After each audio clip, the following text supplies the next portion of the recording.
स्वागत है आपका भारत वॉइस में। समय का चक्र बड़ी तेजी से घूम चुका है। राहुल गांधी देश के लोकप्रिय नेताओं में से एक नेता बनते जा रहे हैं। प्रधानमंत्री नरेंद्र मोदी को अगर आपने हाल के दिनों में देखा होगा तो उनके चेहरे से एक तनाव झलकता हुआ नजर आता है।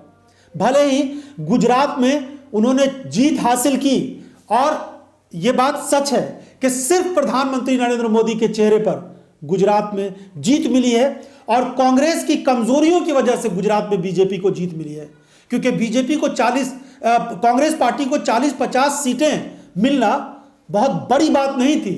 बहुत सारे क्षेत्र ऐसे हैं आज भी गुजरात में जहां पर कांग्रेस पार्टी के नाम पर लोग वोट देते हैं, इंदिरा गांधी के नाम पर वोट देते हैं, पंडित जवाहरलाल नेहरू के नाम पर लोग वहां पर वोट देते हैं। ऐसी स्थिति में यह कहा जाएगा कि कांग्रेस पार्टी का जो अंतरकला है गुजरात में, उसकी वजह से और प्रधानमंत्री नरेंद्र मोदी ने जो अपनी पूरी ताकत लगाई, उसकी वजह से गुजरात भाजपा के खाते में आ पाया। वरना गुजरात का भी हाल हिमाचल प्रदेश जैसा होता, गुजरात का भी हाल दिल्ली में एमसीडी चुनाव जैसा हुआ है उसी तरह का हो सकता था। और बहुत सारे राज्यों में जो अभी उपचुनाव हुए उसमें, और मैनपुरी में जो लोकसभा का उपचुनाव हुआ उसमें जिस तरह से समाजवादी पार्टी ने पटखा नहीं दी भाजपा को, उस तरह का हाल हो सकता था।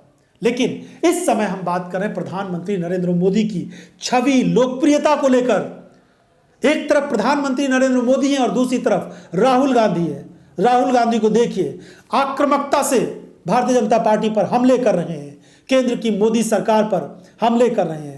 भारत जोड़ो यात्रा में जब उन्होंने शुरुआत की थी उसके बाद से लेकर अब राहुल गांधी का अंदाज बिल्कुल बदल गया है, क्योंकि देश के लोगों का जिस तरीके से समर्थन मिल रहा है और हर बदलते दिन के साथ राहुल गांधी की लोकप्रियता में जिस तरह का इजाफा हो रहा है, उसको लेकर भाजपा नेताओं के होश उड़े हुए हैं।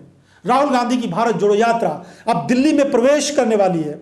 उसके पहले ही कहा जा रहा है कि भाजपा ने बहुत सारी योजनाएं बनाई थी कि इस यात्रा को कुछ कमजोर किया जाए, कुछ बदनाम किया जाए।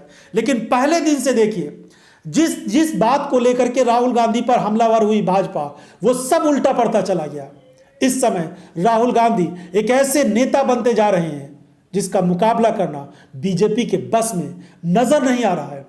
हम देखते थे कि कैसे राहुल गांधी पर आक्रामकता के साथ मीडिया भी हमले करता था और भाजपा के नेता भी, और लोग भी अलग तरीके से चुटकी लेते थे। लेकिन अब वो दौर शायद बदल गया है। प्रधानमंत्री नरेंद्र मोदी के मुकाबले राहुल गांधी की लोकप्रियता काफ़ी तेज़ी से बढ़ रही है और बहुत सारे लोग तो आंकड़े निकाल रहे हैं। कोई कहता है कि अगर दोनों में सही तरीके से, ईमानदारी से मुकाबला हो तो राहुल गांधी की लोकप्रियता 50, 60, 70, 80% तक जा सकती है और नरेंद्र मोदी को न चाहने वालों की संख्या बढ़ती जा रही है। तो क्या प्रधानमंत्री नरेंद्र मोदी की यही कमजोरी है कि उन्होंने देश के नागरिकों के साथ जो वादे किए थे उसको पूरे नहीं किए? चाहे वो महंगाई और बेरोजगारी का मामला हो, चाहे देश की सुरक्षा और सलामती का मामला हो। देखिए, इस समय चीन का मामला बेहद गंभीर होता जा रहा है। चीन ने पड़ोसी देशों को इस हिसाब का बना दिया है कि वो चीन के पिट्ठू हो गए हैं और भारत से इन पड़ोसी देशों के रिश्ते कमजोर हो रहे हैं।